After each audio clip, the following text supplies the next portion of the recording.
NEET UG paper leak मामले में CBI ने अब तक 5 लोगों को देश के अलग अलग राज्यों से गिरफ्तार किया है, लेकिन इस पूरे मामले का मास्टरमाइंड शुभम खेरनार बताया जा रहा है, जिसे नासिक से गिरफ्तार किया गया था।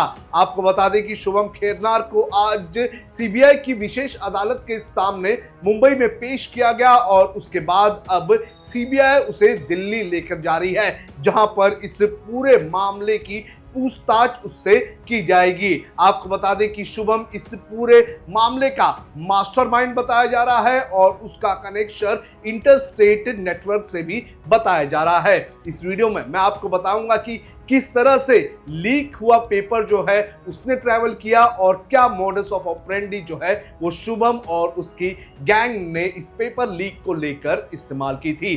नमस्कार, आप देख रहे हैं लोकमत हिंदी। मेरा नाम है सोनू कनौजिया। आपको बता दें कि जैसे ही नीट यूजी पेपर लीक का मामला सामने आया था, उसके बाद देश के अलग अलग राज्यों की पुलिस जो है वो हरकत में आ गई थी। राजस्थान की स्पेशल ऑपरेशन ग्रुप ने सबसे पहले इसमें तहकीकात शुरू की और इस नेटवर्क के बारे में अलग अलग राज्य की पुलिस को जानकारी दी। ऐसी ही एक जानकारी महाराष्ट्र की नासिक क्राइम ब्रांच को दी गई थी, जिसके बाद नासिक क्राइम ब्रांच ने नासिक के सुधा अपार्टमेंट में रहने वाले शुभम खेरनार को जो है गिरफ्तार किया था। जो जानकारी सामने आई है उस जानकारी के अनुसार शुभम खेरनार ने ये पेपर एक हरियाणा के शख्स को डिलीवर किया था। जो जानकारी सामने आई है उसके अनुसार 3 दिन पहले, यानी कि पेपर लीक होने के 3 दिन पहले, शुभम को महाराष्ट्र के अहिल्यानगर, जिसे पहले अहमदनगर कहा जाता था, वहां से धनंजय नाम के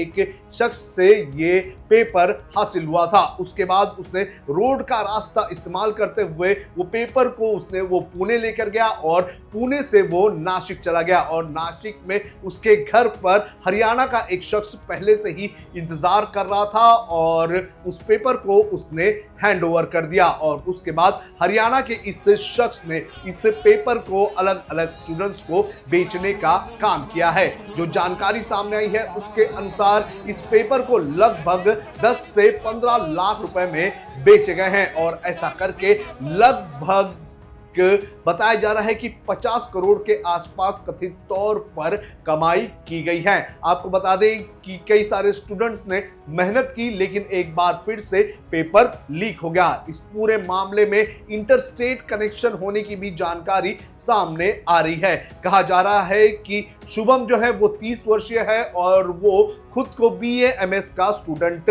बताता है और उसने एक जयपुर की ही एक यूनिवर्सिटी में BA MS का एडमिशन लिया था, लेकिन वहां के प्रोफेसर ये बताते हैं कि उसने कभी भी कॉलेज अटेंड नहीं किया। वही जो सुधा अपार्टमेंट है जिसके 3rd फ्लोर पर शुभम रहा करता था, शुभम के पड़ोसियों का यह कहना है कि शुभम इस तरह से रहा करता था कि जैसे वो एक डॉक्टर है। उसके घर पर कुछ स्टूडेंट्स भी आते थे और कभी कभी कुछ लड़कियां भी आया करती थी। इतना ही नहीं, वो पड़ोसियों ने यह भी बताया कि शुभम से एक बार उनकी पार्किंग को लेकर विवाद भी हुआ था।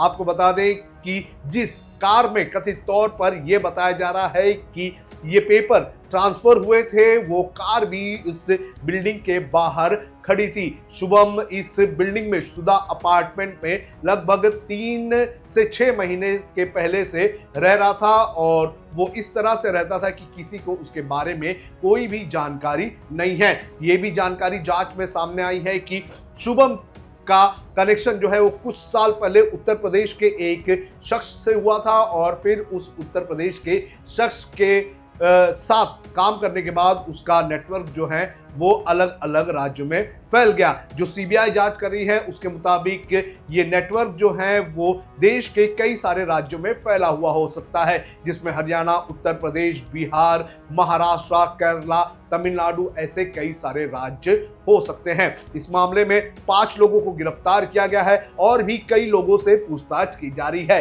कहा जा रहा है कि धनंजय नाम के एक शख्स को भी हिरासत में लिया गया है, जिससे कथित तौर पर शुभम ने पेपर हासिल किया था। इसके अलावा एक महिला को भी जो है हिरासत में लेकर पूछताछ की जा रही है, जिसकी मुलाकात पुणे में शुभम से हुई थी। तो ये रैकेट बड़ा रैकेट बनता हुआ जा रहा है और इस मामले में और भी कई लोगों की गिरफ्तारी आने वाले दिनों में हो सकती है।